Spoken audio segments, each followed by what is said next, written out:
À l'origine, plutôt philosophique, nos réflexions sur l'essence de l'amour nous ont maintenant conduit par une dynamique interne jusqu'à la foi biblique. Au point de départ, la question s'est posée de savoir si les différents sens du mot amour, parfois même opposés, ne sous-entendaient pas une certaine unité profonde, ou si au contraire, ils ne devaient pas rester indépendants, l'un à côté de l'autre. Avant tout, cependant, est apparue la question de savoir si le message sur l'amour qui nous est annoncé par la Bible, par la tradition de l'Église, avait quelque chose à voir avec l'expérience humaine comme commune de l'amour, ou s'il ne s'opposait pas plutôt à elle. À ce propos, nous avons rencontré deux mots fondamentaux, éros, comme le terme désignant l'amour mondain, et agapé, comme l'expression qui désigne l'amour fondé sur la foi et modelé par elle. On oppose aussi fréquemment ces deux conceptions en amour ascendant et amour descendant. Il y a d'autres classifications similaires, comme par exemple la distinction entre amour possessif et amour oblatif, à laquelle on ajoute parfois aussi l'amour, qui n'aspire qu'à son profit.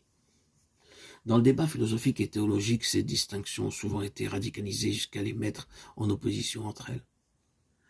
L'amour descendant, oblatif précisément l'agapé, serait typiquement chrétien. À l'inverse, la culture non chrétienne, surtout la culture grecque, serait caractérisée par l'amour ascendant, possessif et sensuel, c'est-à-dire par l'éros.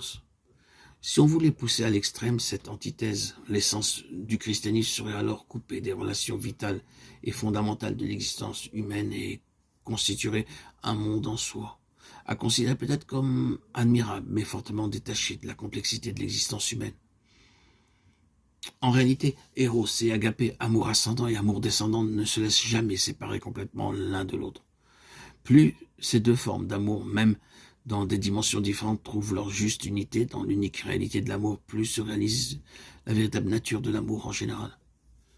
Même si initialement l'éros est surtout sensuel, ascendant, fascination pour la grande promesse de bonheur. Lorsqu'il s'approche ensuite de l'autre, il se posera toujours moins de questions sur lui-même. Il cherchera toujours plus de bonheur de l'autre. Il se préoccupera toujours plus de l'autre. Il se donnera et désirera être pour l'autre. C'est ainsi que le moment de l'agapé s'insère en lui. Sinon l'éros déchoit et perd aussi sa nature même. D'autre part, l'homme ne peut pas non plus vivre exclusivement dans l'amour oblatif descendant. Il ne peut pas toujours seulement donner, il doit aussi recevoir. Celui qui veut donner de l'amour doit lui aussi le recevoir comme un don. L'homme peut assurément, comme nous le dit le Seigneur, devenir source d'où sortent les fleuves d'eau vive. Jean 7, 37, 38. Mais pour devenir une telle source, il doit lui-même boire toujours à nouveau la source première et originaire qui est Jésus-Christ, du cœur transpercé duquel jaillit l'amour de Dieu. Jean 19, 34.